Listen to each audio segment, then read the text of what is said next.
Waziri wa ulinzi wa Marekani Pete Hegseth amesema kwamba Marekani imezamisha meli ya kivita ya Irani ambayo ilidhaniwa kuwa salama. Ilizamishwa na kombora la chini ya maji, Hegseth alisema.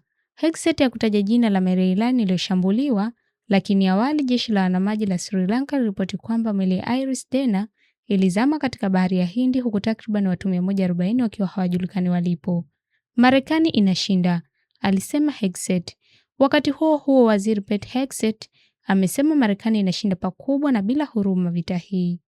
Tumefikisha siku 4 pekee, anasema, lakini kama Trump alivyosema, Marekani itachukua muda wote tunaohitaji kuhakikisha operesheni hiyo inafanikiwa.